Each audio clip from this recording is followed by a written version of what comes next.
You're listening to The Watchers, a show where two women from opposite ends of New Jersey finally have some news about Yellowjackets. It's about fucking time. Hell yeah. Happy Valentine's Day, Andrea. I got you a show about cannibalism. 2 episodes about a show about cannibalism. Hell yeah. That's not what this episode's going to be about, but of course, now that we've got this news, that's how we had to open this episode. You know what I'm thankful for this week? What? Yellowjackets premiere date. Yes. And sooner than we'd expected. Yeah. Well, I was kind of thinking February, but I had no reason to be. I just kind of was like, that seems right. I'm Jody. Oh, I'm Andrea. And we watched the finale of Dawson's Creek. That's right. Yeah. Peek behind the curtain. We recorded this episode a couple of weeks ago. Yeah. We got this Yellowjackets news and needed to share it here with our listeners, of course. Yeah. Which means we've got, I don't know, like less than 10 episodes of this podcast, I think, before we're back to Yellowjackets. Wow. Or about 10. Yeah. I think. So we have plans. We've got some really fun stuff planned through the end of the year and leading up to Yellowjackets. So yeah. We will eventually cut back to our original recording of this. Yes. But we got an email this week, too, that I want to share with you, Jody. Okay. And our listeners. I think is really fun. So you haven't read this yet. It's a listener email that I really loved. And so I'm going to share it with you now. It's appropriate for this week. Okay. This is from our listener, Shane, who said, I'm, quote, one of those Yellowjackets obsessive, and I love y'all's podcast. Aww. When you guys watched the pilot for Dawson's Creek, I decided to watch it as well. Oh, my God. And I actually ended up watching the entire series. Just finished it about a week ago, so I'm very excited for your series recap. Shane, this week is for you. Congratulations. Happy Thanksgiving, Shane. Happy birthday. Merry Christmas. We did this. We're wrapping up Dawson's Creek for you. A few stray thoughts. And Jody, I figure I'll read through these. You can tell me if you agree or disagree. It's totally criminal how little they gave Michelle Williams to do. Absolutely. She was objectively the best actor they had. Fully agree. Yes. Yeah. Correct. Again, just Shane, for context, we're reading, like I said, this email came after we recorded the episode, so you'll see that we are right on board with a lot of what you had to say. I was legitimately surprised Joey ended up with Pacey. I was hoping she would. It seems so far gone, though, that she would end up with Dawson. It's his creek, after all. Yep. Yeah. No, I mean, I think that speaks to what we talked about in the episode, where that was kind of the plan all along. And then as they were starting to really put together the finale, that's when it changed. It always was supposed to be Dawson, but then I think they realized how many people wanted her with Pacey. Right. People with brains and sense. Right. Exactly. I literally, I have to say, I don't want to interrupt this, but I did talk to one of our friends of the pod this past weekend, from New Jersey as a World community, Carrie Sullivan. I know. Who also had watched Dawson's Creek after it aired, not with us, but she had watched it a few years ago. And immediately all we talked about at the end of the New Jersey as the World show was how much we both hated Dawson. Yeah, correct. Yeah. So that's the right opinion. Yeah. Big spoiler for Dawson's Creek if you haven't finished the series yet, but also if you're listening to this episode, it's full spoilers. Yeah. And this is something we've never talked about on mic, or really too much at all, Jody. Okay. I am absolutely obsessed with how they killed Dawson's dad off. Oh. Apparently, the actor who plays him requested to be written off, since with the teens at college, the parents would be featured less, and I'm assuming with the show being done in North Carolina, it just would not be worth it for him. Yeah. Still, that's how they did it. That's probably the oddest death I've seen in all of TV, and I've seen all of 6 Feet Under. Oh, see? Okay, Shane and I have very similar taste, it seems. But I gotta say, what about the girl falling off the dock? Oh, Abby? Yeah. The girl. I know, I forgot Abby her name. Morgan? Right. I think that's just as wild as the way they killed Dawson's dad. They're both wild, but there's something so like I don't know that Abby in the afterlife should be embarrassed. But Mitch should be. I mean, okay, I guess. Listeners, he's eating an ice cream cone. It drops down on the floor and he bends down to pick it up. And he just It's not funny. It's so sad. Yeah, it's just and so he just sad. gets demolished by a truck. That's really funny. Shane said, what was he going to do with it once he picked it up? Surely not eat it. That's a good point. That's a really good point. Oh, man. And then, P.S. Katie Holmes is one of my favorite Thanksgiving movies, Pieces of April. Worth a watch, especially this time of year. I've never seen it. I've seen that. I've never seen it. Next year, Jody? Yeah. Let's make an agreement for Shane and their fantastic email. Yeah. Sorry. We watch. Oh, did you just see what she looks like in it? Yeah. Wow. Wow. It's like very like you can tell she's like the angsty child. She's very in that family. edgy. Next year. Okay. Pieces of April. We'll watch Pieces of April for you. Oliver Platt Thank you for the recommendation. Yeah, I was looking at like the cast and stuff. It seems really like I'm interested to watch it for sure. Cisco? I didn't know Cisco was in it. Wow. Okay, yeah, so, it's a plan. Patricia Clarkson's in it. Cool. Yeah. All right. Cool. Thank you for this fantastic email, Shane. Excited for you in particular to hear this episode. Yeah. Excellent email. And we'll be back to talk Yellowjackets soon too. Oh my gosh, I know. I want to say real quick though, I did see on Screen Rant that apparently the bonus episode may never see the light of day at this point. I got on my news feed a headline that said Yellowjackets missing episode gets update ahead of season 3, and I got extremely excited. And that update is that we're probably never going to see it. It says TV Line's Matt Webb-Midovich was asked about the missing Yellowjackets episode, specifically whether it is a dead thought now. And he responded by saying, "You are 100% correct." He then went to explain that there was zero mention of the bonus episode, which is meant to air between seasons, in the Thriller's recent press releases.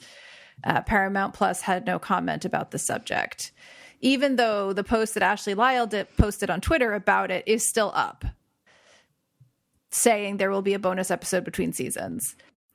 So we don't know, but we've heard nothing about it. So that's kind of, maybe we'll still have a happy surprise. What does that guy from TV Line know anyway? Yeah, exactly. What does he know? All right. Well, we can hold out hope. Yeah. Welcome Hilary Swank and Joel McHale. That's right. Yeah. Oh, I can't wait. I know. Soon. So soon. All right. Have a great colonialism day, and enjoy us talking about a teen drama from the 2000s. And then go watch Pieces of April and let us know what you think. Yeah. And we'll let you know what we think of it next year. Exactly. And then catch us at the end of the episode for what we're doing next week. Yes. Here, I'll help. You showed up all wet. Oh wearing shrapnel in his skin. Can you sing a theme song every week? You're listening to The Watchers. And I'm not going to start our normal way. Whoa! This is a very special episode. This is a momentous occasion. For so many reasons. I am Jody. I'm Andrea. And I finished Dawson's Creek. How happy are you right now? I said to you a couple of things. I said to you, I think I became a podcaster so that eventually I could talk about the Dawson's Creek finale on mic. You're welcome. Like, you really have made my dreams come true. You're welcome. Yeah. I'm so happy to be of service. Yeah. So, little backstory, I guess. I mean, for people that listen normally, we've been updating. I've been watching ever since we did the pilot. But this week I got COVID. Tested positive a week ago. Been working from home. Get your boosters. I think I said that last time. Because it hasn't been that bad. But I haven't been able to go to work. And so last night I texted you. Wait, I have to find this. I know that nobody cares about me reading our texts, but it makes me laugh because you were clearly very stressed. I think in this case it matters. Okay. So last night, I do not know about what time, I texted in all caps, "Are we seriously jumping 5 years ahead?" I spent a second being like, is there a different 5-year jump in season 6? Like, I truly couldn't believe you started. There's the fake dream jump. That's true. There is the fake jump where Dawson like is meeting up with her somewhere and she's like being mean to him, but that's pretty quickly proven to be a dream. You started watching August 7th. We aired our Dawson's Creek pilot episode. So wow. So almost 3 months? Yeah, just shy of 3 months. Nice. Yeah, I didn't give you any warning. I hadn't really planned on watching the last 2 last night either. I just I'd been kind of saving them, but then I was having a rough week and a rough day and was like, you know what? I'm just going to start. And you freaked out and you said, wait, what episode are you on? In all caps. I wasn't ready. No, you were not ready. Just lots of exclamation points, lots of all caps. What the hell? How did you get there so fast? You're watching part 1 of the finale. I was like, I have COVID. So you decided to watch with me. I had to. Yeah. I was in the middle of doing actual work. I know. But yeah, so I ended up watching both episodes last night. It felt so different. Like the first thing you texted me was that Kevin Williamson was back for this. Yeah. So the episode before this, Joey Potter and the Cape Side Redemption, is the writer's finale. And then Kevin Williamson got to do his own thing, which I think is kind of fun. Yeah. But you can, totally. It feels different. Feels so different. Yeah. It's literally everything came back around. Mm-hmm. Everything was it's like, let me tie this in a bow, and I'm going to tie this in a bow, and then I'm going to tie this in a bow. And then remember this, we're going to refer back to that thing. And which, you know what? I have no problem with that for a show that was on for 6 seasons. Let's do some fan service, some tying up every loose end. That was kind of, I always talk about how great the 6 Feet Under finale was. And part of the reason it is because of the concept that they went with, but part of it is that it gave the fans of that show what they wanted. Right. It gave them answers to everything. Well, and the thing too that it does that is really smart is you can watch that finale even if you fell off of the show. You don't need to know. I mean, you might not know who Audrey is at this point. Like if you're someone who watched just the first few seasons, but for the most part, it doesn't matter. So let's say real quick, before we really jump in, I think the way we're going to handle this is kind of just like a recap episode so that if you are somebody who just watched the pilot and you don't think it's a show you're going to finish, you can listen to this episode. Obviously, it'll be full of spoilers, but this is how it ended. It also ended how many years ago? So yeah, exactly. May 2003. We're going to kind of do this as a recap, I guess. We'll try not to go for 3 hours because I do have to go to bed. I don't think it needs. We can speed run a recap. I don't think it needs 3 hours. I do want to just kind of hit the points, but there are a few moments that I think you and I will just naturally want to slow down. None of them for me will have to do with Dawson and Joey. No. I just don't care. No. I do want to point out that you were a little upset that I was watching this finale with no ritual. I'm not even sure what I meant. I'm not either. I had a real, genuine emotional reaction to not being prepared. I know. You said, I truly can't believe you're just watching the finale at 7:50 on a Thursday with no warning. But I don't know what I know. I made a bowl of popcorn. I don't eat popcorn. I just felt like it needed something. Yeah. I don't know what you could have done. I was eating pasta salad. That was That's okay. Yeah. It just means so much to me. I know. To be fair, I was I had been putting it off because I was I want to actually pay attention when I'm watching this because I put in all this time and I want to enjoy the finale. I don't want to just watch it when I'm doing something else like I do with so much TV. You had popcorn, I had pasta salad. And we watched Dawson's. We watched the finale. Creek. It is the first time I've watched it with a critical eye, which is really hard for me to do. Mm-hmm. I know I say this about a lot of stuff.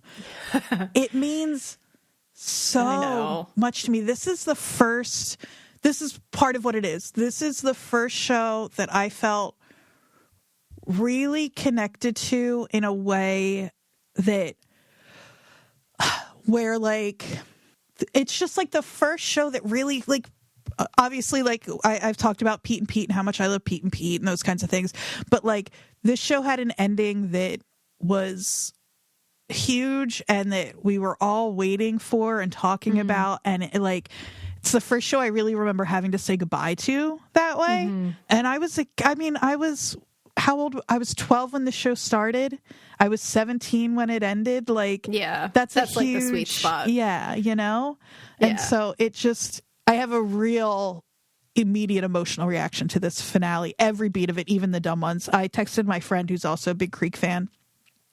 I said, my friend Jody's been watching The Creek for the first time. She started the finale, so I'm watching it. And why would I do that to myself? And she said, girl, what are you doing? And I said, Jen just made the video. I have a headache. She said, you know where this is going. Oh, God. Yeah. So.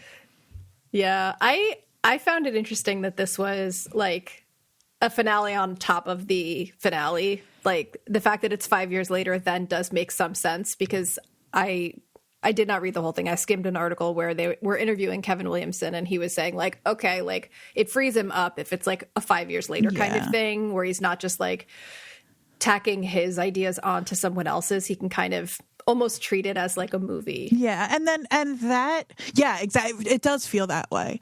It's also, I think Joey Potter and the Cape Side Redemption is a little silly, but I do really love it. And Joey has that really beautiful voiceover at the end. I know we're talking about the finale now, but I do want to say like, I do like a lot of that episode. But that's where she says, I can't swear this is exactly how it happened, but this is how it felt. And I think that's like, I think about that.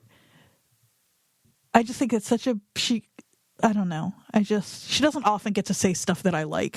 So, yeah, but she has this really beautiful speech about the little Creek family in it. Yeah. Anyway, so back to the finale.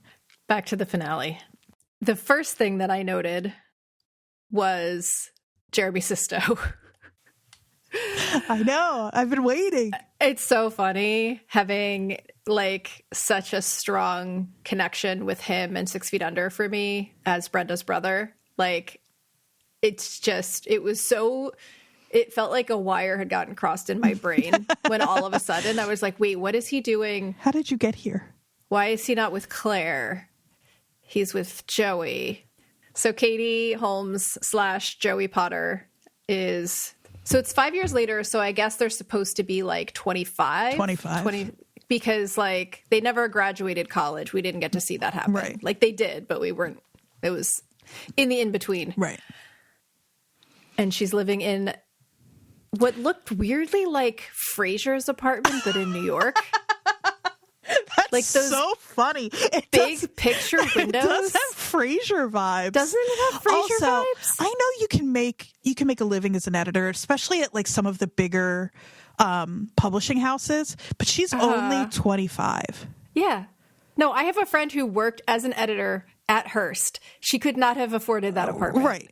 Of course, like I know that's whatever, but like, come on.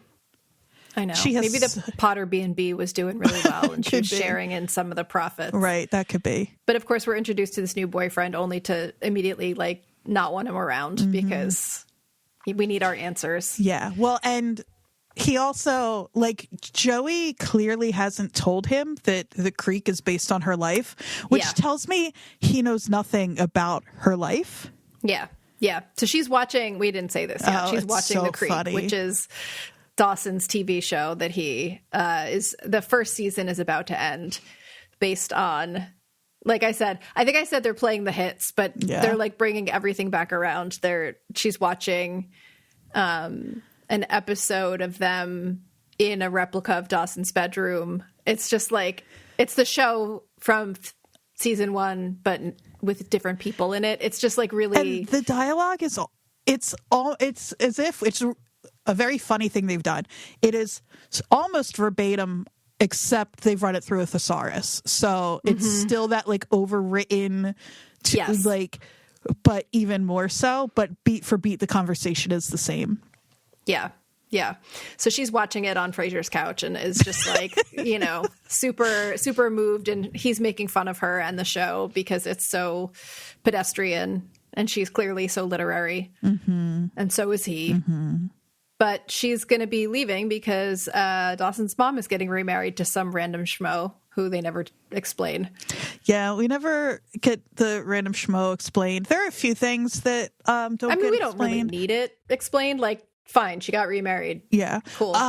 Something else to throw in here is there are the finale, especially the first part, there are a bunch of deleted scenes that I think you could only get on DVD. And so you can still find some of them on YouTube. I sent you one. But I found a scene breakdown that includes those deleted scenes. So I'll shout out. There are a couple that I think are actually helpful to have, and I'm kind of surprised that they cut those. And so we'll talk about those. I'll shout those out as they come through. I think the next thing we see is Jack in his convertible. I think actually the next thing we see is Dawson talking. Oh, so I didn't take any notes when Dawson was on the screen. Hold on. That's so funny. We see that Dawson's show must be pretty successful because he's got like an assistant and a big writer's room and all of that. And they're still struggling with the finale. They don't know how to end season 1. They don't know how to end it. Is she going to pick, It's so meta. Yeah. Is she going to pick Colby or Petey? It's so meta. They even refer back to the whole standards and practices didn't clear masturbate as an acceptable dialogue. They suggested. So they chose walking your dog. Yeah. I wish they'd picked a different dumb euphemism because Dawson would know walk your dog because it's something they all said growing up. So he would have said oh, that's so weird. That's the weird euphemism me and my friends used. Perfect. But fine. He's also got some woman he's dating who he keeps blowing off. So, but yeah, I mean, Dawson is Rebecca. I feel like Dawson is Dawson, married to his work. Truly, he should just be alone forever. It's fine. Yeah. But then we get Jack in his convertible. I need you to walk me through your reaction to all of this. Okay. When did you realize? Did you think it was going to be Doug in the car? Because how often how many times have you seen Doug in the course of all 6 seasons? Not many. I mean, he was a decent presence for a little while. Yeah. When Pacey was going through it and he was living with Doug, he was around a lot. Okay. But he hasn't been around in a while because of the college stuff. Mm-hmm. He showed up recently, I think, when Pacey's dad was sick. That's right. We saw him kind of recently there. But so Jack is driving in a convertible. At first, you don't know that it's Cape Side. It's just a place. Mm-hmm. But it kind of then you realize he's by the ocean and he gets pulled over. And as soon as I saw the lights in the background, the police lights, I was like, are they doing a gay thing? Are they doing a gay porn thing? Where he's going to be oh, but officer. Uh-huh. And then I realized it was Cape Side. And I was like, oh no, they were putting him with Doug. Doug's actually gay. The only 2 gay men in Cape Side, apparently. And up until this point, it has just been something that Pacey has said about Doug and not something that Doug has ever said about himself. And it is... it's bad that Pacey does it anyway. Yeah. It used to be bad in the 90s way where it's isn't it so funny to call somebody gay, especially when they're not gay? But now it's that Pacey, do you know what I mean? Right. Totally. It is a weird. It's weird. The only justification for it is that Kevin Williamson himself is gay. Yeah. I mean, this is literally this. You turn this about 15 degrees and it's porn. It's look, I already have all these points against my license. You think maybe there's something I could do to get you to look the other way? Yeah, it's pretty bad. Yeah. Yeah. And then Jack says, thanks, honey. Mm-hmm. It's just and this is also, I think, where we start to figure out that Doug is not out because he says dude, it's a deserted road, chill. And it's oh wait, he's worried about people seeing them. But yeah, apparently they're dating. I think I'm not sure the order of this actually. I think it's either the scene right before or after that one is when we learn, it's like you said, playing the hits, that Pacey is involved with a married woman. Yeah, this right after. Yeah. Okay. This is what happens next. Okay. We see that Pacey has reopened the ice house. Which I like. That's a nice... Yeah, no, I think that's a nice little button. Mm-hmm. You know, we wanted more for Pacey than Cape Side, but we also like saw him do well in the restaurant business. Somehow, miraculously, was a good cook, even though he apparently never cooked before. That's fine. But yeah, immediately there's like an older woman that is doing the branding or something for the restaurant, and they go and make out. We find out she's married. Of course. Pacey. Such an idiot.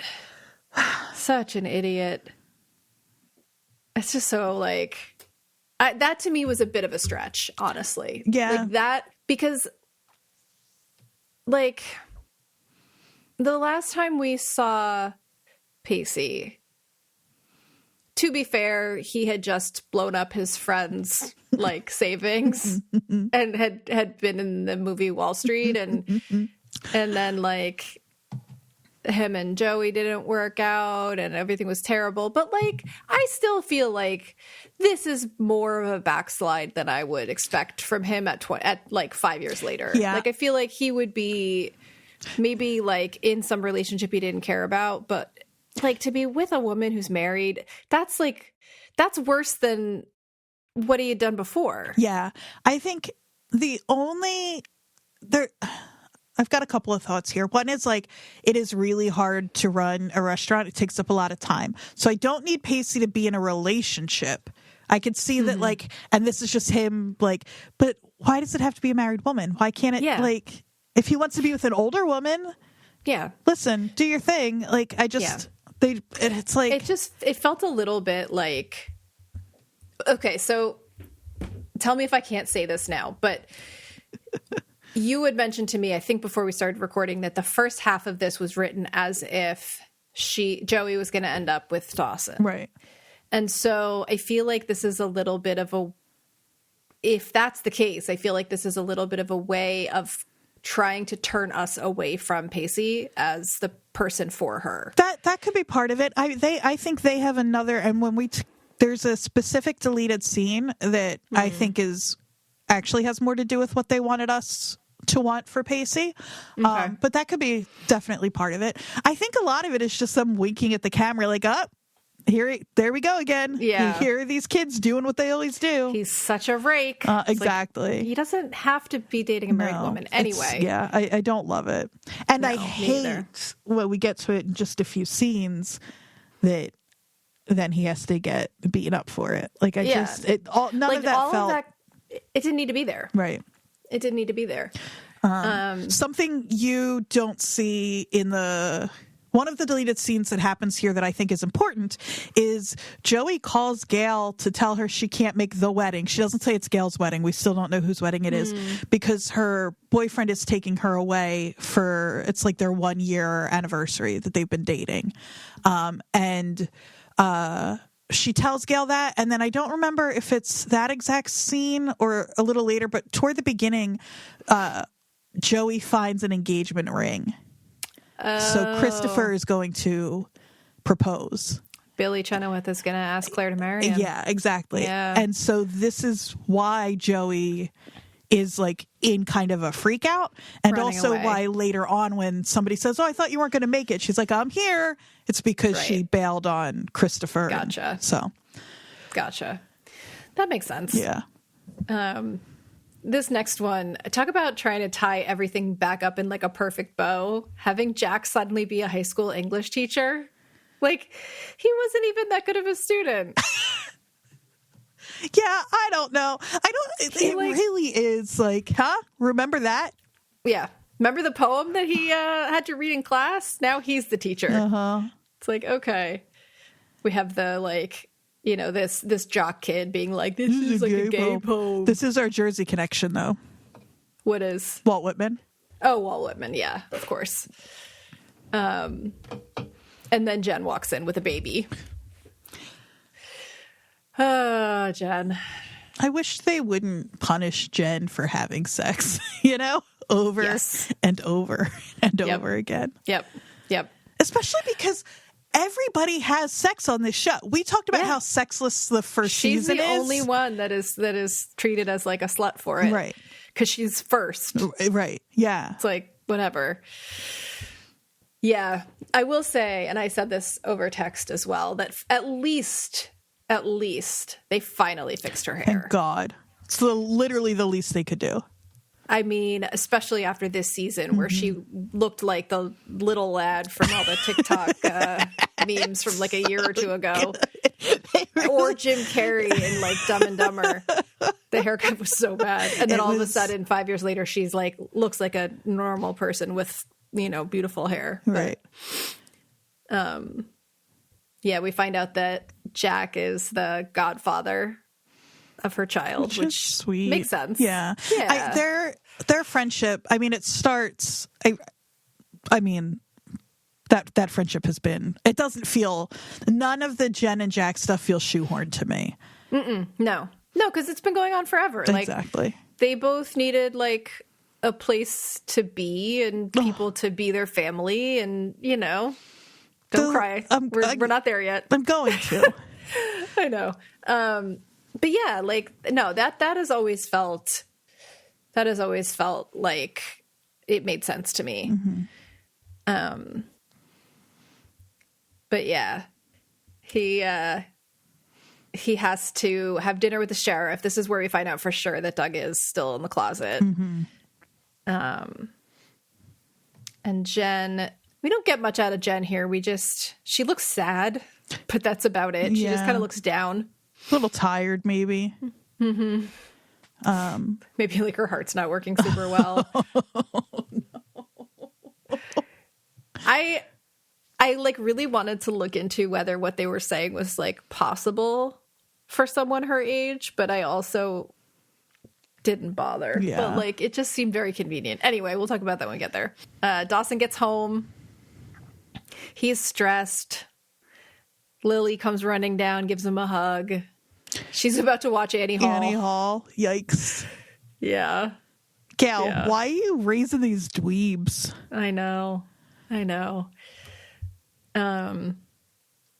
But yeah, that he goes back up into his room. He looks at the picture of him and Joey. Mm-hmm.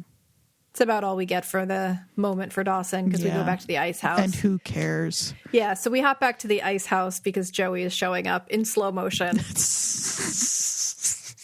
Because Pacey sees her walking up. And it's funny. Not even good slow motion. No, I guess it's very like so 90s. Cheesy. Yeah, I love it. I love it. It's so stupid. Yeah, it is. But we're happy to see them together. Yeah, he's so happy to see, like... Yeah. If he's happy, I'm happy, so... And then... Is this when Dawson shows up too? Yeah, Dawson shows up while they're hugging. Yep, of course. Because immediately we have to set up... Don't forget. Uh-huh. You've only watched 6 seasons of this. Don't forget that there's 3 of them. Exactly. God. Good God. And then we jump to later on, and everybody's there now. Like Jack and Jen show up. And they're doing just my favorite thing, which is people who've known each other for years sitting around telling each other things they all know. I mean this genuinely. I love it. I just love it so much. It was a little bit weird to me. I was kind of like, but I think it's because I just watched this whole thing. You're like, yeah, of course I remember. It happened like 2 weeks ago to me. Right. A lot of that stuff I hadn't thought about the first time I saw this in 3 or 4 years. Exactly. Yeah. I think for me it was like I've been watching this over like a few months, so I had not forgotten any of it. That makes sense. We find out that Audrey is singing backup for John Mayer. That's so funny. It's so ridiculous. It's absolutely ridiculous. She's in Dawson Europe. says, I couldn't write this stuff if I tried. Uh-huh. Just like, actually, that's exactly what you're doing. Yeah, okay. Literally. Like, and also over and over again. An episode ago, I know it was 5 years ago for them, but they were making this as a movie. And then there was, remember the one they do with Rachel Lee Cook playing Joey? Yeah. Back in season 2. So he is just like continuously and continually remaking his childhood. It's his entire, he needs a therapist. It's crazy. Yeah. But anyway, but we find out that Jen's baby came from a sort of deadbeat dad who got her pregnant and left. Poor Jen. It really, I hate it. It's not necessary. Mm-mm. And the way she says it, hey guys, remember the time when my boyfriend knocked me up and left me to raise a baby on my own? Yeah. And then Jack just says, okay, see you at the wedding. I'm going to say this 100 times. I love the two of them together. Yeah. And Jen, then heartbreakingly, she makes Jack stop when she's to the part where she's like, you guys are my best friends. Mm-hmm. You're She says, wait, stop. This is very Grover's Corners. She says, wait, stop, one more thing. Oh, God, you guys are the best friends I've ever had in my life. I love you so much. That is all. Good night. I figured out today why it has to be Jen who dies. Because she had sex. Well, yeah. But also, imagine any of these other actors having to be the one dealing with these scenes. She's just...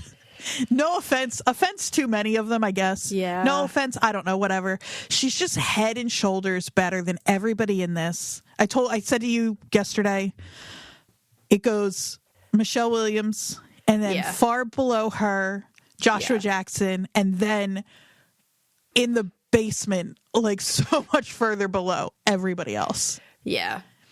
Yeah. She's just so good. In the interview with Kevin Williamson, they asked how he decided that Jen was the one who was going to die. And he literally says, I looked around at all the characters and said, who can it be? I wanted to tell the story through Jen. She always felt like the outsider, the misfit. Yeah. I thought, what a beautiful way to let her be the catalyst for everyone's turning events. Ugh. It's not fair for her, but I don't know who else it could be. I know. What if it was Dawson? How fucking funny would that be? Yeah, except we'd have to see him cry again. Oh, God. We get a little scene with Pacey and Dawson just talking about how great Joey is. I'm like, okay. I hate the two of them together because I hate Dawson. It is so, funny to me that they don't pass the Bechdel test in reverse. Wherein... Because all they ever talk about is Joey. All they ever talk about is Joey. Uh-huh. But Dawson asks, it's my favorite line in the whole series. Pacey asks Dawson if he's happy. Dawson says, whatever, standard answer, whatever, yes. Stock answer is a resounding yes, whatever. Mm-hmm. And then he asks Pacey, and Pacey says, oh, you know me, I'd be miserable if I was happy. And I think about that so much. I think that's so telling, and it's one of those things that that has genuinely helped me understand certain people in my life better, of being they wouldn't know what to do if they weren't miserable. It just he's the most self-aware person on this show. He kind of always has been, but especially here. Yeah. And we get another Jack and Jen. This is where I said Chekhov's pills showed up. Oh, Graham's pills? Yeah. But she took some pills, and then also there's another bottle of pills. It was in case you missed the first bottle of pills, we're going to show you a second bottle of pills, just so you know that something's not right. Yeah. Did you think, I remember when I first watched it, being so afraid we were going to find out she had fucking AIDS. Oh, it did not even occur to me because of the time frame that I'm watching it in. No, that wouldn't have surprised me though, now that you say that. I mean, she did have sex. A lot. At least twice. Yeah. Yeah. I really was I remember watching this finale being please don't give her AIDS. Yeah. I know, we forget that was literally everywhere all the time. Even it was 2003, we were a little bit past it, but it was still close enough in my rear view. Yeah. We get a little bit of a conversation about Doug and how he is frustrated. Jen is really leaning into her role as the wise one at this point. I've been thinking about it because you're right. She is just suddenly the most wise. Yeah, and she always kind of has been, but this is she's gone from like angsty. She's lost the angst is what it is. Like and we find out later why, like there's a certain acceptance of other like less important things being less important, but she's definitely like she's talking about Doug and says he's scared, and Jack says, what's there to be scared of? And she says, of what's real. It terrifies us, all of us. And you say that I've changed, and you're right. But I mean, I went kicking and screaming. And if you think anything of value in this world comes at an easier price, you're wrong. And I was like, okay, Jen. It's a lot of monologuing. Yeah. I wonder if working at the crisis hotline did that a little bit too. I get so mad at Doug the way he talks to Jack. He says that terrible line, not all of us were at 15. But it is important to remember, just to pull back, Jack McPhee was the first on like TV gay kiss. Like it's not, Doug's not wrong about that. It just felt, and especially now, but even in 2003, like post Will and Grace world, okay, but post Jack McPhee world, like Jack was literally the first. Yeah. And so I'm kind of like, and Doug is so much older than him. Yeah. Like and he's a cop. And like that would have been, and still, there are still towns, a little like waspy, like town like that. I'm not. Oh yeah. Like I mean, in 2003. Like, yeah. No, I also was like, does he not understand what being a cop is? Like, you know, especially at that time, and in such a small town, and just like. Everything, the whole macho nature of all of it. And it's like, you don't have to stay with somebody if you don't want that life. That's a choice you can make. But I just think like, and again, I think what Doug said was disgusting and totally not okay. But I do think Jen's right that you kind of have, like, if you want to be with Doug, you might need to just, you know, be a little patient. Yeah, totally. I do appreciate the comic relief in the next scene when Joey climbs up the ladder and like he suddenly forgets that she did that for 15 years or whatever, and like is about to smack her with his laptop, with his giant 2003 laptop. Yeah. But then we get I don't even want to talk about it, the scene where Pacey gets beat up. I hate that it's happening while Joey and Dawson are making like moon eyes at each other too. Well, again, like this whole first episode feels like it's setting up for something that ends up flipping. So Joey and Dawson are talking about her boyfriend, and he's talking about his show. And then for some reason, even though for their entire lives, even when they were small children, no one needed to drive anyone home, he's like, I'll drive you home. And she's like, okay. And then he's like, no, we're going to go to sleep instead. Like, okay. I guess maybe because she had to row her boat before. She wouldn't have had the boat, but she got over there. Yeah. She walked over there. Yeah. She's an adult. I'm sorry. It's weird. Yeah. It's weird. Oh, them sleeping in the bed together? Yeah. Yeah. Especially because, like, you two don't talk that much anymore. You never see each other. It's not like, oh, well, we've had this relationship that's been like, it is a weird thing to do. Yeah. No, I know. I mean, I had a male best friend who I had dated when I was 19, and we stayed really, really good friends for a very long time throughout most of my 20s, and we used to sleep in the same bed together, and it was weird. Right, exactly. It was a thing, right, that felt very off. But we did it anyway. And they have the most fraught relationship. You know what I mean? Like, so it's even worse. It's just so and also that fucking house is huge. There's no way there isn't a guest room. Yeah. No, of course. Everything about it. She could have slept anywhere else. Then he has the dream where they're getting married. This is, again, I will say I really appreciate the fact that this had some more comedic moments in it, like in a different way, like a very like knowing sort of like elbow you in the ribs kind of way. It's so Kevin Williamson. I mean, this guy wrote it's Scream. Really funny. You know what I mean? Exactly. Yeah. He's dreaming that he and Joey are getting married. And like at first it seems a little bit like it's going to be a little normal. Joey says, we've been through so much, Dawson. So many good times and bad. When I loved you, you loved Jen. And when you loved me, I needed to be on my own. So I left you for Jack, and then he realized he was gay. And then Dawson says, and then I convinced you to turn your dad in for trafficking cocaine. And you said you'd never speak to me again. And Joey says, but I did. I offered myself to you at that party after you crashed your dad's boat. And he said, I refused. Yeah. Dawson says, and I refused for some reason. And so you fell for Pacey. And that was really funny. God. That was really funny. Oh my God. Truly so funny. Yeah. And then he wakes up and Joey has left him a note. For some reason. Yeah, for some reason. This is where the fight comes in with Jack and Doug. Right. Sorry, I don't know why I keep rushing that. I really wanted to talk about it for some reason. Yeah. No, it's ugly. Yeah. It's pretty ugly. Yeah. But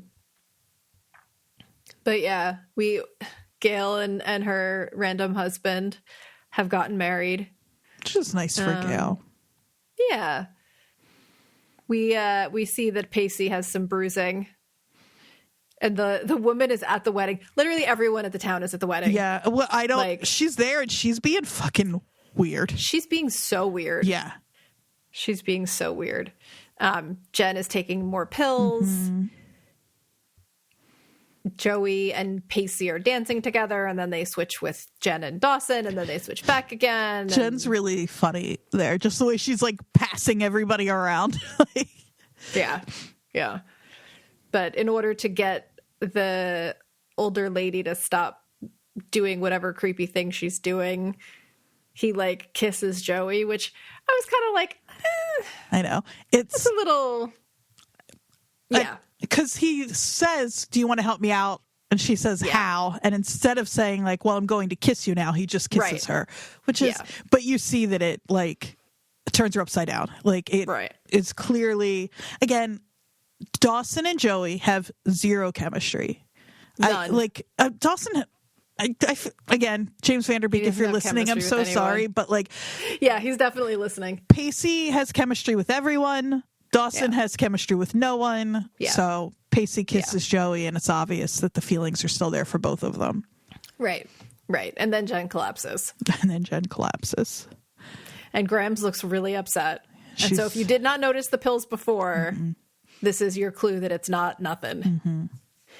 She needs to go to the hospital now. It's her heart. I do kind of want to look up and see if this is possible, but I'm just going to accept it, I guess. It's probably possible. I mean, but like, I don't know. I think my guess is the abnormality and it not showing up until a heart is stressed in a particular way is possible.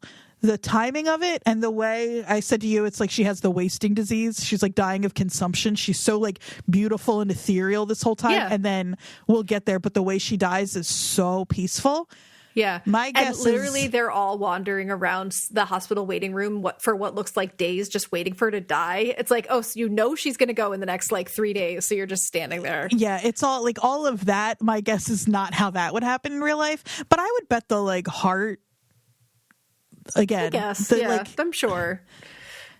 But yeah, so they're all at the hospital waiting room, and Grams is lying to everyone and saying it's not that big of a deal. Mm-hmm. She says her vitals have been compromised. I don't know what that means, but so they're all talking about how worried they are. We get this scene with Joey in the back of the car with Pacey and Dawson in the front seat. And they're just like calling out what's happening. Pacey is, of course. He's so funny. They also, the fact that like they put Joey in the back seat and she's sitting literally in between the two of them. Yeah. Like there's just no way that would be the arrangement, but it's for our benefit. Yeah. Dawson says best thing we can do is just be ourselves, carry on in our typical, usual distracting. And Pacey says sordid love triangle ways. And then the phone rings, and Dawson says, and the triangle becomes a square. It's so funny. Which is actually a good line. Yeah, it's very funny. Well put. Yeah. we get the scene here with Jack and Jen in the hospital. Oh, Jody. This is when I start crying, and then I don't stop until the next episode is over. Yeah.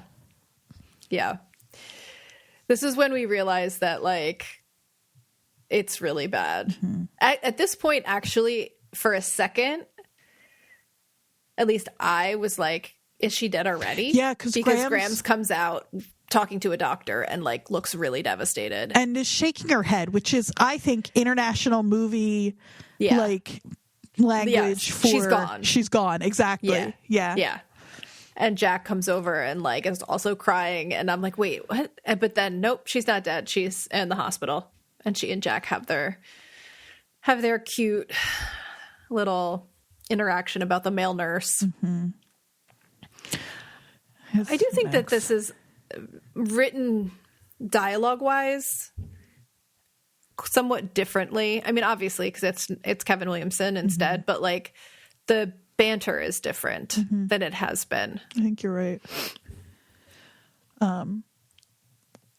Just to go back to the medical whatever of it, it's specifically the pulmonary congestion that is an effect of the like the left ventricle systolic function. Yeah, and so that makes me feel like, Harry, like pulmonary congestion I know is really serious and like people do die from it. Though I think it would be much nastier. Oh, yeah. 100%. She'd be like drowning. Lung stuff is awful. Yeah. My mom has COPD and lung cancer. Right. Like, it's not nice. But so I'm like, I mean, I understand that would be horrific for them to show on a tea and soap, but like maybe come up with something else then. I don't know. Yeah. Pulmonary edema, too much fluid in the lungs. Mm-hmm. Heart problems can cause pulmonary edema. If it develops suddenly, it's a medical emergency. Pulmonary edema can sometimes cause death. Prompt treatment might help. Usually includes additional oxygen and medications. Like, is she even on? Do we even see her on oxygen? Now I'm trying to remember. No. She doesn't even have the like oxygen tube. No. Also, chronic pulmonary edema signs and symptoms include rapid weight gain, swelling in the legs and feet. This is what I mean. She looks perfect. So beautiful. She's never looked more beautiful. No, she's never looked better. I know. It's so funny. Yeah. But she says, because Jack is still doing the, like, what do we do about it? Surgery treatment. And she says, at first the odds were good, but you know me and odds. God, Jen. Yeah. Yeah. So then, they joke about the male nurse, and they're just being their cute little Jen and Jack selves. I know. He gets, his name's Max. I like Max. He has a goatee. We can work on that. Yeah. And before we go to the end of the episode, we get a montage of everybody telling everybody how bad it is, and everybody hugging and crying, and yeah. And are they playing? Is this when they play? There are two heartbreaking songs that they play, and one is Sarah McLachlan, the Sad Dog song. I cannot. Angel. But that song for me, like, has been fully linked now to sad animal videos, which also make me cry. Oh, I see. You're saying so it couldn't make you cry. Me, it's a trigger. No, so it tears. Just was too weird. Yeah. To be hearing it in this context, that it like was really jarring. But that's the end of that first episode. And we went right into the second, because why not? Haven't we mentioned this on mic yet? I actually got to like experience the actual theme song for the first time. It's so funny. All of the number of times I've had to listen to that cheap replacement. It's so bad. Did we read somewhere that was actually intended to be the theme song originally? I don't remember hearing that. No? I remember you had read somebody arguing that it was actually made more sense for the show. Right. Maybe that's what I'm thinking of. Yeah. But yeah, no, I got to listen to the actual theme song twice. So much better. We can't spend too much time talking about but I mentioned when we talked about the pilot, there are like pivotal scenes in this show that are made so much worse because of the having to switch out certain songs. And like one of them is, or the big one obviously is the theme song. There's also my favorite scene in the entire series where Jen finds out she's going to have to spend the summer with her parents, and Jack walks in on her dancing like on like a living room, like on a chair in her living room to Baba O'Reilly. And Jen has always been, you know, like number 2 after Pacey for me, but that scene is so charming, and just like she has this way of like working things out, and it's so sweet. And they replace it with some generic early aughts rock song that it's like, this song doesn't mean anything to Jen. And I don't even remember what it was. No. And it's like, and the edit is weird, so it makes her seem really kind of like awkward instead of just like cute and fun, and I hate it. But yeah, so you get the theme, you get all the good stuff for the finale. Yeah, you've also mentioned something about the jukebox moment from Eddie. Oh, yeah. When Eddie and Joey were, because this was like either, I think it was the beginning of this season when she and Eddie were still doing whatever they were doing. Yeah, there's a part where there's a song playing on the jukebox, and Joey says, "I hate the song," and Eddie says, "Me too," and it's cute, and they bond. But what makes it so good is the song that's playing is "As I Lay Me Down" by Sophie B. Hawkins, which is from season 1 of Dawson's Creek. And it's such a funny little in moment for everybody watching it, because that song is really connected to this show.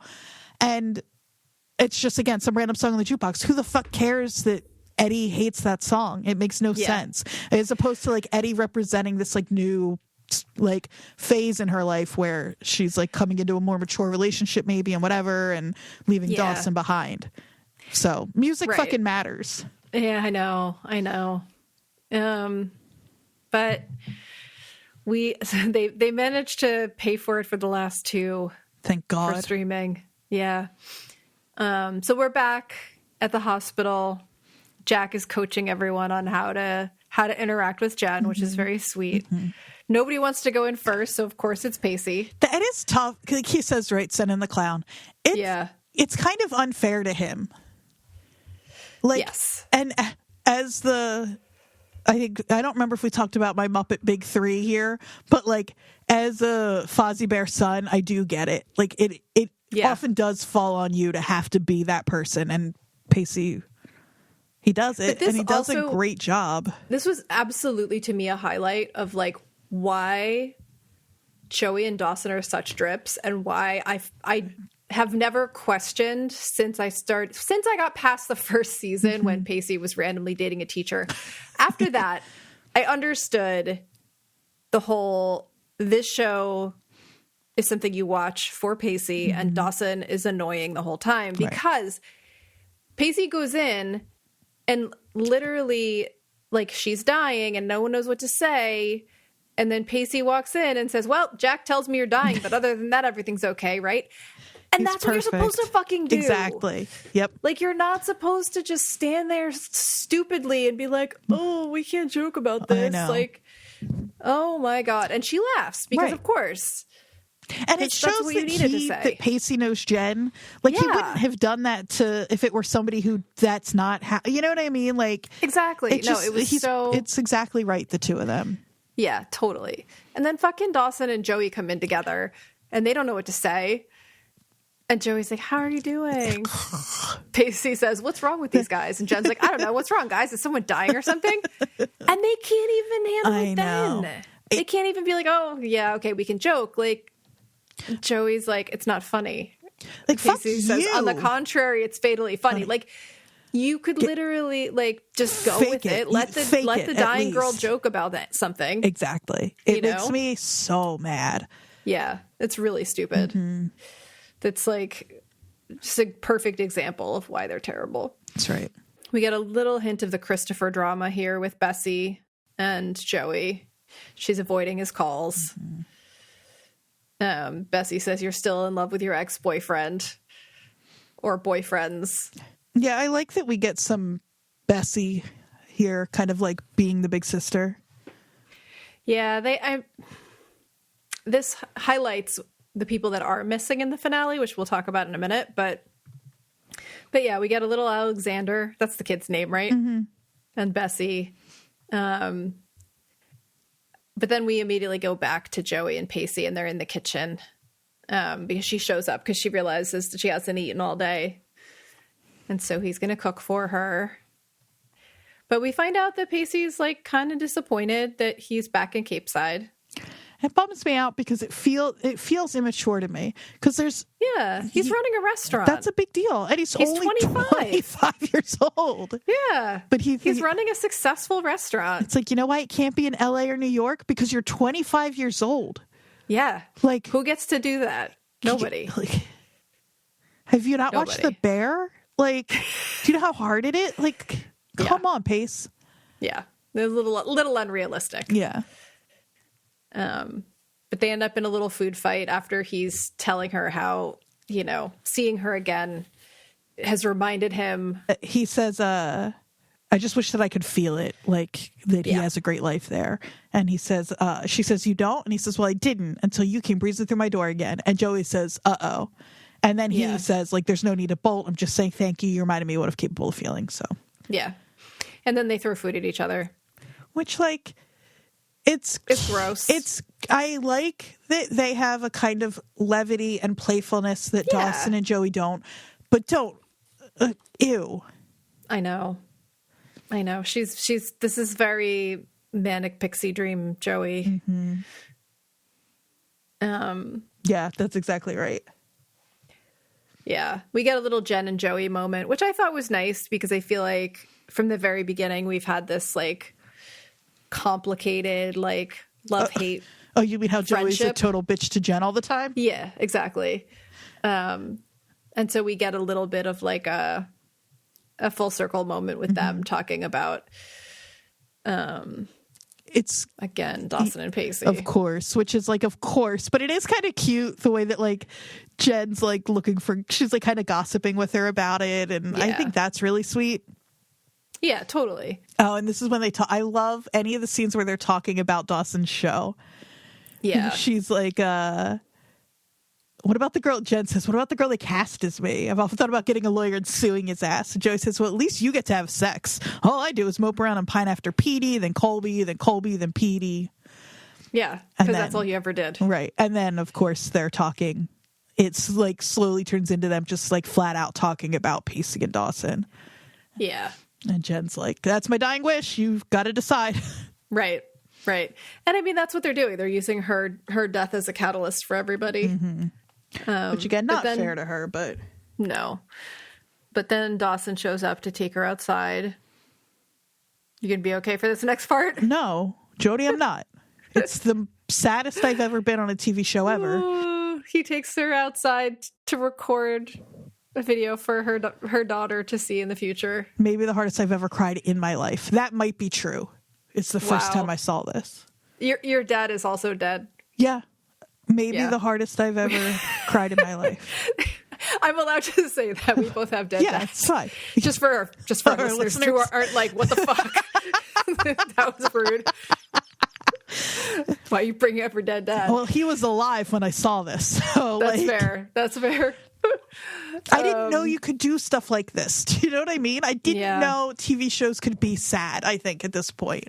I mean, this is a thing that people do that I've seen in other shows, but you don't usually see it when someone this young is doing it and someone who you've watched grow up from like a young teenager. Yeah, and I love her. I just love her so much. And I will say, again, I said this at the top of the episode. It's the first time I've watched this with a critical eye. And there are a couple of lines that, if I read this on paper and didn't know who this, you know what I mean? Like, didn't have the emotional connection to, I'd be like, oh, those are really beautiful. It is it's a little generic. And I think the God stuff is weird. Yeah. But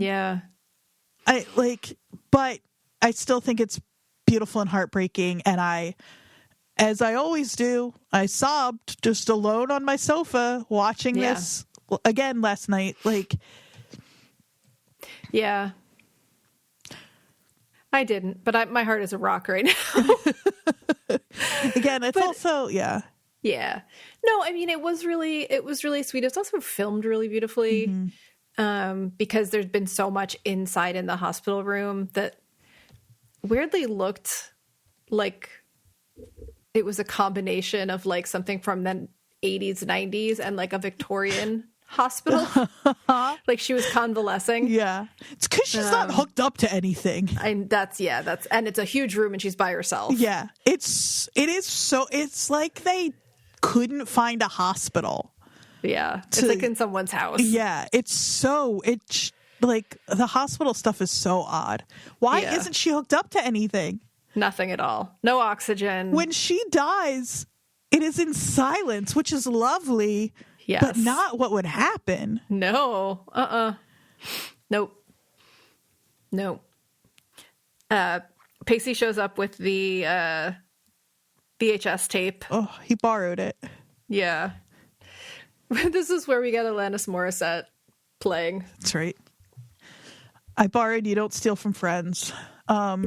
Yeah, which is, again, another perfect song. They nailed it. Yeah, but this is where Jen kind of calls him out because Pacey's talking about how it's nice to have Joey back around, and he says when she's around I just feel more alive, and Jen says Pacey's like, I think people underestimate how important that is, and Jen says I think they overestimate it too. You can't rely on someone else to make you feel alive. It's an inside job. She is really not good. Wrong. No, it's really good. And again, I know they're giving Jen a lot of work to do. Yeah. But I don't think it's totally unrealistic that she would be the one to be calling people out on their stuff. I mean, if you're dying, like, say whatever you want. Right. Tell everybody what they're doing wrong. But I think she's never really been afraid to in the first place. She's just so much more eloquent now. Yeah. Yeah. And she's talking about how much she wants the three of them to stay friends. And this is when she breaks down, and it is. I love that it's with Pacey. I don't like Pacey or Jack. One of them gets, you know what I mean? Like, but I love that it's Pacey here. That she gets to kind of be, pretty like honest in front of, and she's still trying to joke, and then she's mad that she can't joke, and. Yeah. I'm losing my sense of humor here, Pace. I don't want to leave my daughter. I don't want to leave her alone. And then Pacey says, not leave your daughter alone. I promise you that. Saturday Night has me and Amy's name written all over it, okay? He says, you don't have to read this part if you're going to start sobbing. It's okay. When he says, we'll take care of your baby, I promise you. And then he just says, oh my God.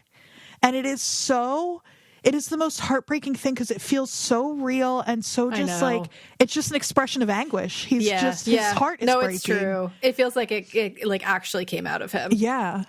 Yeah. No, it's 100%. Also, these people, I know that their relationship off camera, the four of them especially, was like sort of fraught like at times, but they also did sort of, I know they were all also a little older than the characters they were playing. But I think my guess is this was really hard. Yeah. You totally. know? I mean, they were young. Yeah. Like, yeah, totally. Then we have to listen to Dawson and fucking Joey again. Yeah. He's being whiny. She's telling. That's like, I mean. So whiny. This whole can't even get a call from Spielberg. It's just like. I'm so busy with my work. He sort of knows it's bad. Yeah, he says she's going to die and all I can think about is some freaking ending to some stupid TV show. Mm-hmm. Yeah. He's not wrong. Right. He's talking about how he's turned his entire life into fiction. I mean, I understand that this show is mainly about three people. I could very much deal with less of him in this final episode. He just is. I just don't care. I know. I don't care either. Especially when it's like he is just being a selfish dick. Mm-hmm. Which he's always been. Yeah. Yeah.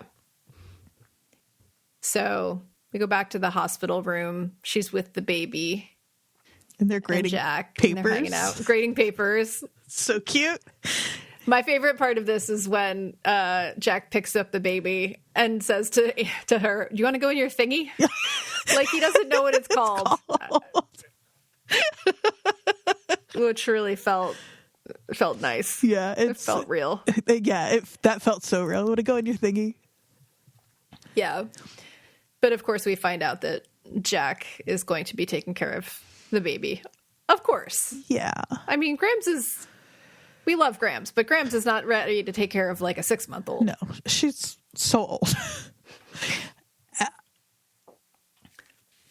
Jack is losing his soulmate. I know. And Grams is not going to be around for long either. And they are the two. He's got Andy, which we need to talk about. Yeah. But I think that's also why in this moment they're setting up that he's going to take care of the baby. Mm-hmm. And then later on we get Doug coming back around because like now, he's losing one family, but he's getting another one. Mm-hmm. And like, it'll all kind of continue. But yeah. I really love when he says, "Don't you get it? You're my soulmate." That like for all of the will they, won't they, Dawson, Pacey, Joey stuff, this show is in so many ways about found family, which I'm such a sucker for. Yeah. And that Jack uses the word soulmate here to talk about Jen, and it is this like platonic love. And even later on, Joey admits that her love for Dawson isn't romantic love, and that like, and that's what Kevin Williamson was actually saying in that article that I was reading, right? Because he said, in the idea of like deciding who she would end up with, and he had always thought it was going to be Dawson. So crazy. I know. But he said that when I first wrote it, I was absolutely convinced it had to end with Dawson and Joey together. It was a 2-hour finale, and when I wrote the second hour, that's where I was headed. I wasn't able to sleep. Something was rubbing me the wrong way. To me, Dawson and Joey are soulmates, and then I kept thinking, one thing I've learned in my life is that my soulmate isn't necessarily my romantic love. So I was trying to put that in place with Dawson and Joey professing they're forever to each other, and then we revealed that she chose her romantic love, which was Pacey. Mm-hmm. And like... that's what they're exploring that in like a slightly different way, but with Jack and Jen as well, Yeah, I think it's really beautiful. I'm making myself cry. Take a breath. I think it's something that we don't often value as much as it should be. And I think it's really beautiful that it was, highlighted here. And more than one way. Like, yeah. I mean, even though it seems like it was kind of a last minute decision, in the case of Dawson and Joey and Pacey, like they were doing that all along with Jack and Jen. They were doing that all along with Jack and Jen, and and without realizing it, that it's just so clear that that's Dawson and Joey. And in fact, back in the pilot, Dawson says, like, when I saw you in that lipstick, Joe, I thought you looked pretty, but that was it. It didn't go beyond that. Mm-hmm. And it's like, if you two had just stayed there and not tried to push it because you think you're supposed to, because everyone has told you that if you feel, you know what I mean, love for someone of the opposite gender, that it has to be that. Exactly. And it's like, thank God, you fucking idiots, that your friend died so you could figure it out. Thanks, Jen. Yeah. But anyway, they're soulmates. Speaking of, yes, they're soulmates. And this is where I was like, they're just sitting at the hospital waiting for her to die. I know. We just get these like montage scenes of everybody hanging out in the hospital, walking around, people sitting together, the kids are coloring. I will say the mundanity, is that the right word, of waiting for something like this, not necessarily for someone to die while you're at the hospital, but that thing of where like life is on hold because something is like this is happening, where they're like just kind of like Dawson and Pacey are like throwing cards and like all of that felt really real. The circumstances, it was just weird, of it. I was like, you're not waiting for anything like to find out if she got out of surgery or to find out the test results or to find out if she's okay. You're waiting for her to pass away. Just waiting for her to die. Yeah. Yeah. And then she does. In the most beautiful, peaceful. I I said this to you over text. I was impressed with how they did this because, I mean, this is like a teen soap, you know, and can be extremely cheesy. Mm-hmm. But the way they timed it with Grams, so she looks at Grams. Grams isn't looking at her. Grams is sleeping. She closes her eyes and then Grams looks at her and she's gone. Mm-hmm. And it's like the way they timed it and the way that was shot was really, really smart and like effective and sweet. Effective and sweet. And it feels a little bit like you hear about people waiting, you know what I mean? Yeah, and it's like you could see that being like waiting so Grams doesn't actually have to see the moment. She said goodbye to everybody. Yeah. Or she wakes up and she sees that Grams is sitting there, feels safe, and then is like, okay, I can go. Yeah. You know? Like, yeah. No, it felt like it was really well done. And that nobody's like around her bed sobbing. Like it just is. Yeah. There are a lot of ways they could have done that poorly. And I think you're right that it was. And then Grams says the most heartbreaking thing. I know. She says, I'll see you soon, child. Oh, soon. I know. Because I'm 1,000,000 years old. I know. She's got a more active, like, romantic life than most of them. She's doing, Grams is living her life, but she's old. Yeah. Yeah. So they've got their funeral gathering at the ice house because conveniently Pacey has started a successful business. I must remind everyone. He's great. Not a failure of any kind. No. Yeah. They're all trying to console each other. Oh, do you want to talk about the Andy part here? Because this is maybe where it takes place. Well, it happens. Jen's still alive. You're right. Okay, so right before this, then, yeah.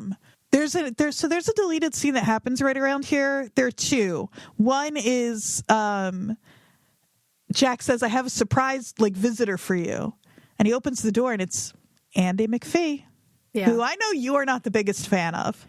So I think that my feelings about this were summed up very accurately when I said I liked her in the beginning, and then they made her annoying. Yeah, because once she didn't have to deal with like the mental health stuff as much. Like she was one thing, and then she had this big mental health crisis, and then she came back, and they didn't know what to do with her. Yeah, and they turned her into this annoying perfectionist nightmare.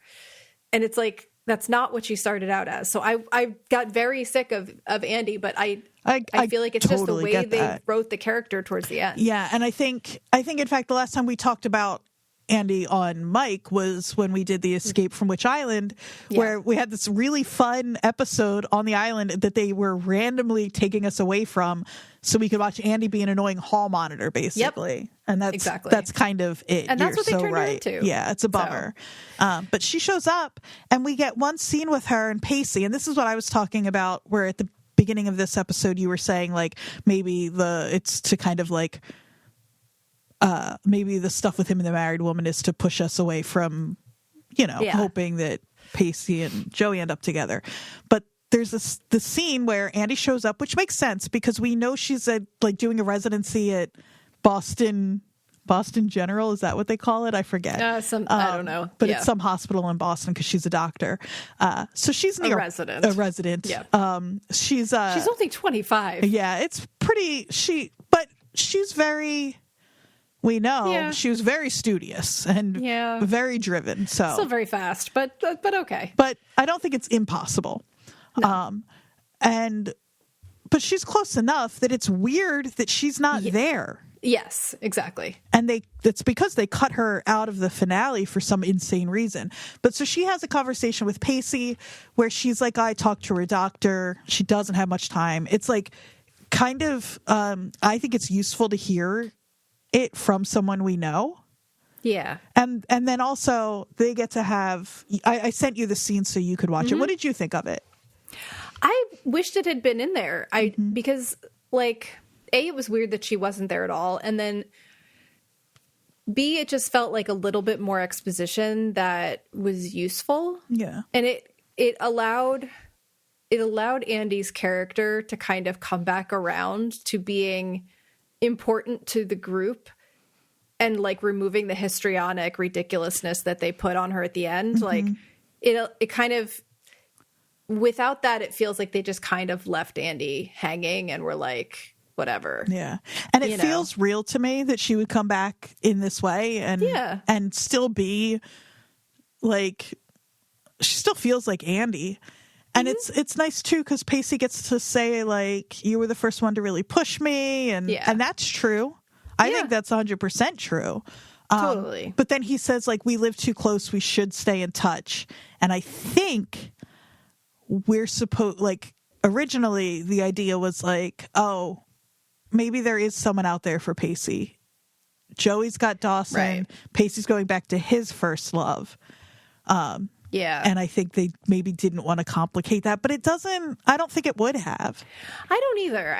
I totally see what you're saying. I could see people taking it that way, but I think you have to try to take it that way. I feel like it was pretty much clear that it was like the two of them just appreciating each other for who they had been in each other's lives, Yeah. I think it's nice, and I wish it were still in there.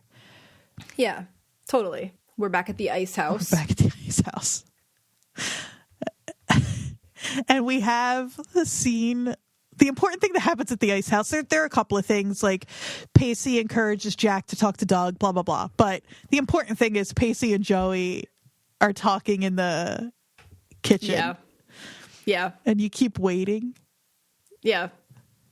And people keep interrupting. It happens twice. I said to you, I wish it happened 3 more times. I know. It's so funny. Yeah. The first time, what is it?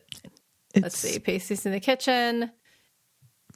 I don't remember if it's Bessie or Gail. Yeah, they're giving these Pacey's giving this huge monologue. I love this. The you're off the hook. Yeah. I think I really, especially because it's like aquatic, it's an aquatic metaphor, and he like runs a seafood restaurant and they live on the water. Right, so it's right. thematic. That's exactly what it is. But like, this was where I was like, okay, when he's giving that speech, it's very fast that it happens, where he goes from being like, this woman is the thing that makes me happy, to I'm going to make myself happy. But what happens in between is Jen dies. Right. So like, it makes sense. It's very fast in the show, but it also feels like we have enough time with him and Jen, and you see enough of his level of maturity around that compared to everyone else, that it makes sense that he finally comes around to being like, no, people die. I need to just take care of myself and be happy whether I have these other person in it or not. Right. And so he gives her this big speech about being off the hook, and Joey starts to give this big speech. And then, so Gail comes in looking for plates, and then she leaves. And then they try to start again, and then Bessie comes in and interrupts them. Funny. Yeah. It's really, really good. And then Joey has to leave because Bessie needs a hand with something. Right. And we don't see any more of this this scene. It kind of ends. We go to Doug and Jack. There's a really good line here. Krebs said you were here just thinking Capeside's favorite pastime. Yeah. But this is a really lovely moment for Jack that I'm glad they gave him, because he's talking about how hard it is to be gay in a small town and to be the gay teacher, and how he wants to move to a big city because it's easier. And Doug is kind of not arguing with him, but saying like, you're going to be a gay parent no matter where you are. Amy's going to face rejection. But like, Jack says, I don't want to inspire people anymore. He says, I'm tired of being first, Doug. Half my life has been about re-educating this community. He's right. Like, that's fucking deep for a show about teenagers. Yeah. Like, it's real about the time, too. It ends with Doug basically saying, like, I'm going to help. I want to be a part of this. And he's not going to hide it anymore. And then we get the old couple walking down the beach. Jack says, it's the Dudleys right there. Doug says, evening, Mr. and Mrs. Dudley. I was just kissing my boyfriend. And the old person, one of the old people says, like, that's sweet, dear. Yeah. She couldn't be less, like, bothered by it. No. Which is nice. Yeah. And it's probably the reaction, right. It's probably the reaction maybe most. I'll say maybe most of the people would have to that. But there are definitely going to be people in fucking Cape Side who are going to make things tough for the sheriff of the town and a high school English teacher. Like, Jack's not wrong. No. We've talked about this before. The whole, like, gay teacher thing was, like, you had to be in the closet for most of the 90s. Yeah. This is, like, very early 2000s. Like, I 100%. While I was watching this finale, there were at least 2 that I know now, gay teachers who were in the closet in my high school. Yeah. Like, I'm sure there were more, but there are just 2 I know for a fact. Totally. Yeah, no, he's got a really good point. Like, in 2003, I'd want to move to the city too. Yeah. I did. In 2000. You weren't even raising a kid on your own. I was not. Can you imagine? This is where the soulmates conversation happens. I know, it's annoying, but at least in this case, it was like... We do have Dawson say the word lovers, which I really don't ever want to hear again. Really gross. But they have the conversation that's about how they are soulmates, but it's not like... We don't get it's just platonic soulmates at this point. You're kind of like... But... Yeah, we're still supposed to not be totally sure. Yeah, because they say they love each other, which we know. And we see them seeing Alexander and Lily chasing each other around, and we're supposed to think of them as like a young Dawson and Joey. And Alexander's dressed like a little cop for some reason. I don't know if you noticed, but he's got weird little like cop pants on. I don't know. Yeah, and I said to you, like, I'm surprised they haven't like already tried to do a Creek reboot with Lily and Alexander. But I know they totally could. But then we get the set of the Creek, and it's the final scene of season 1. And we see what Dawson has chosen for the ending. And they get together. But they get together. Hold on. I know. No, I was not skipping over this. Don't worry. Sam says, I can't take it anymore, Colby. I don't want to wait for my life to be over. I want to know right now. What will it be? Now, I have a question. Yeah. Does Paula Cole exist in the Dawson's Creek universe? Other singers do. Sophie B. Hawkins does. Right. I mean, if she does, then that's a really cheesy thing to do as a showrunner or a writer, to have your male lead, or not your male lead. Sam says your female lead quoting a popular song in all seriousness. Like, and it's also plagiarism, but yes. Or are we to assume that Cape Side exists in a world that is, as far as we know, exactly like our own world, but without Paula Cole, except for no Paula Cole? And what are the implications there? Yeah. What are the what's the butterfly effect of that? We have no way of knowing. No. Where have all the cowboys gone? Can't say I've ever seen a cowboy on Dawson's Creek, Jody. Yeah, I mean, we'll never know. I laughed out loud. It's really cheesy. I love that it's cheesy. The show knows it's cheesy, obviously. Yeah, it doesn't think it's being smart there. Yeah. It's so funny. No, it's really funny. And I think when you're watching the finale the first time, you knew, not just because of the way I talk about the show, right? Like, you knew that Joey ends up with Pacey, or no? Yeah, no, I got mildly spoiled on that like a while ago. I didn't know necessarily how at all. All I knew was that at some point at the end she chooses Pacey for some, like, right, and there's some sort of final decision. Yeah, and it's Pacey. Because I remember watching this and thinking, like, fuck. Yeah. Oh, she chose Colby. He got you. God. Because the next scene is Joey sitting on the couch in Frasier's house watching the ending. It says that was perfect, and you're like, who's she talking to? Yeah. Uh-oh. And she notices the person sitting next to her. And it's Pacey. It's Pacey, and he's crying. And he's crying. Mm-hmm.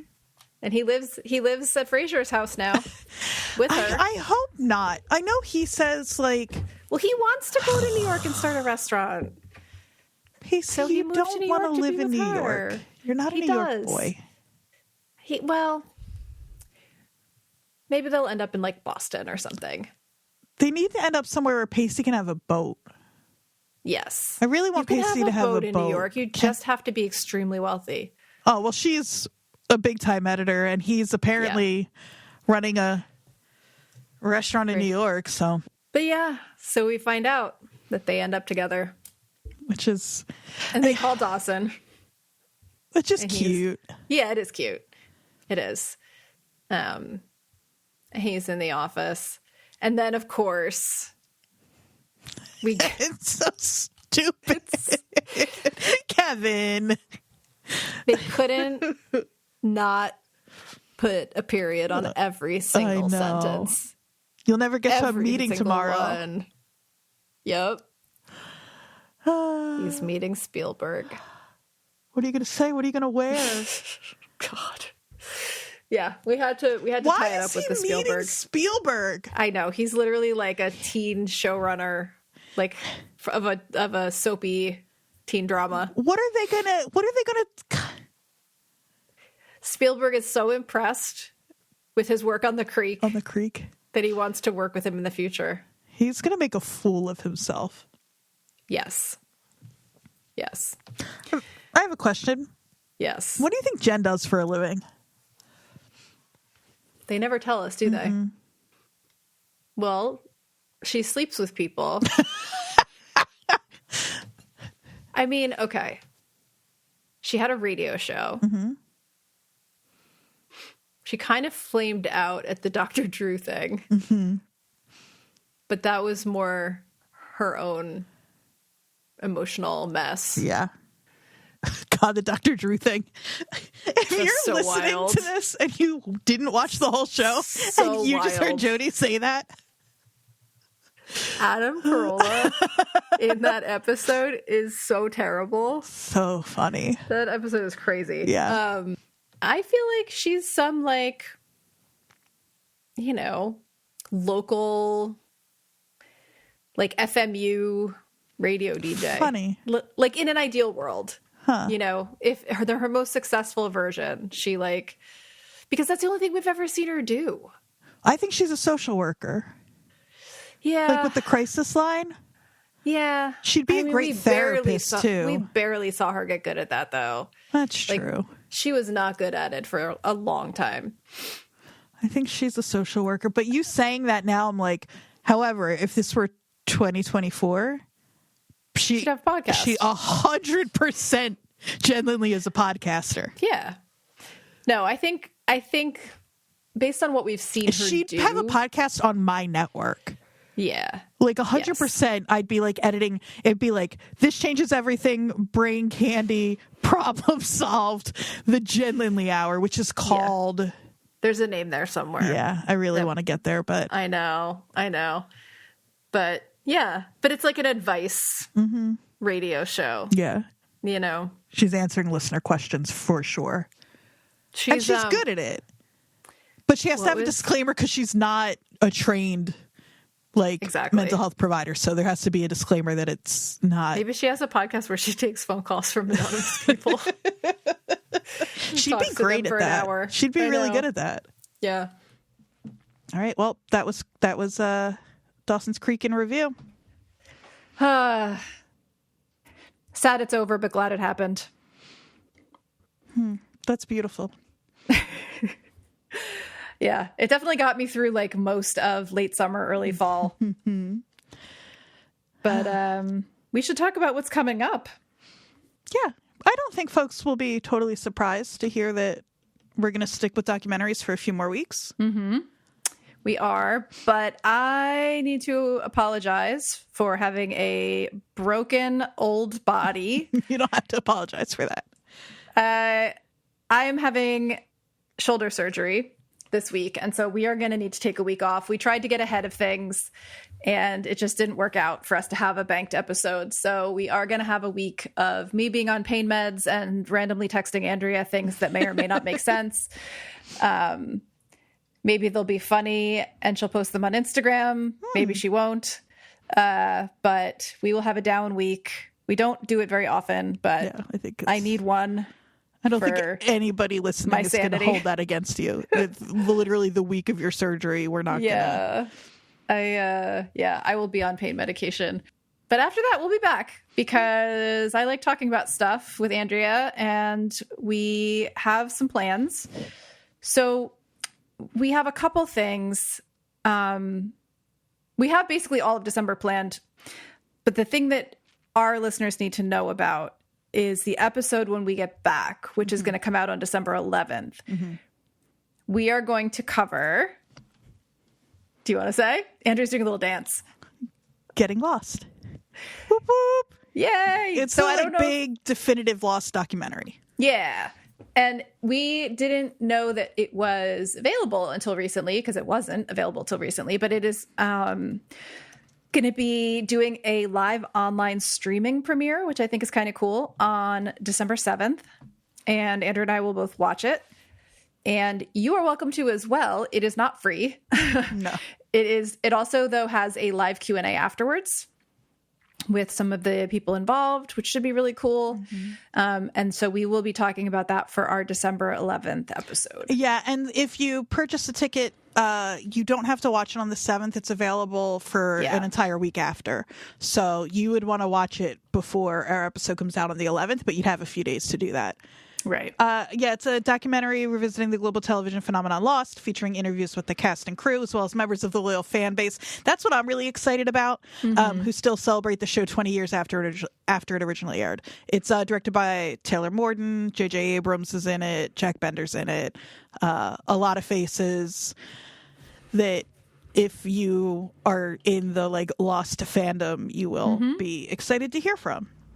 And I like how the emphasis on the fans kind of connects to the House From, which we just talked about, like the idea of the fan experience being something that lingers after the film is over. And even Chasing Amy in its 100%, own way too. Yeah, this is right up. And even in a way, Kim's Video, all of these documentaries, I guess if you think about it, we have some themes. You have some themes, but if you're making a documentary about it is often the case that if you're making a documentary about a subject, it's because you have love for that subject. Yes. Again, not always, but often. And so I'm really kind of obsessed with fandom in general. And so I'm excited to be able to use my own fandom to be able to continue this conversation about fandom. You know what's fucked up? What? How come nobody asked me to be in this documentary? That is fucked up. That is fucked up. Who do we get a hold of? That's right. To complain. J.J. Abrams. Yeah. J.J. Abrams. Anyway. But I'm excited about that. I am excited that we get to watch it relatively soon because I didn't know that we'd be able to. And then, I don't know that we need to say just yet what's after that. But we got a couple more documentaries for our December run. But that'll do it for us. Obviously, you listened to the beginning of this episode, so you know that we're recording some stuff out of time. So I'm just going to drop us back into the original ending that we recorded a couple of weeks ago. Wayne's World. But I'm gonna have to find other things to watch to occupy my brain. I will say that as soon as the finale, the second part of the finale ended, I was watching it on Hulu. I went back to my home screen and Doctor Odyssey was on. So funny. I started that episode because it's a Halloween episode and I was excited from the beginning. Yeah. I need to read you the headline of this article from the Washington Post from yesterday, 2 days ago. The headline is, "What's Doctor Odyssey really about? Some viewers see dead people." Do they think they're in purgatory? Maybe. Is Doctor Odyssey getting the... I don't know. It says on an episode of Doctor Odyssey, the new ABC drama about a medical team working on a luxury cruise ship, the main characters frequently gather on balconies and gaze down upon the passengers. This should not be a significant fact, except those camera angles plus their white uniforms could be a hint that the medical staff members are actually guardian angels. Oh my God. Okay. Remember when we started talking about it and I was like, we talked about it twice. Where I was, the first time was before we knew anything about it. And I was like, but I know it's Ryan Murphy, so I'm assuming there'll be something different. And now I've watched like 2.5 episodes. And I really thought while I was watching the Halloween episode, I was like, I kind of like that this is just a show. I feel like we don't have a lot of shows that are just shows these days. Well, so it does then say, or, it could just be a steamy, sudsy show about hot doctor saving boat passengers. But Ryan Murphy. It says, therein lies the conundrum of watching Doctor Odyssey, the latest case study in whether high-concept series such as Lost and The Good Place oh my God, have ruined our brains. Forever warped the minds of the TV fans of a certain generation. Good. It's literally how That's so fucking funny. But also they say it really does seem like something weird is happening aboard the Odyssey. And they cite a bunch of like visual things that are happening on the boat. Oh man. But yeah, that's so fun. It might be purgatory. What if it's purgatory? It's finally like or like a ship of souls, like they're being ferreted. I know. Ferried. Like they're ferreted. Ferreted? Is that ferreted right? is like snuck. Okay, so ferried is going across water. It's like the river Styx. Yes. But it's bigger water. That's cool. Yes. Come on. I don't know. I mean, it's the Washington Post. Who knows? Yeah. I hope to me, it seems odd that nothing is going on, which I've remarked upon. Yeah. I would not be surprised if we find out and I will if we find out something is going on. On the other hand, I kind of like that so far it's just a show. Yeah. It's really... That does make me want to watch more. But yeah, so that'll do it for The Creek. Put a pin in it. No, stick a fork in it. It's done. It's done.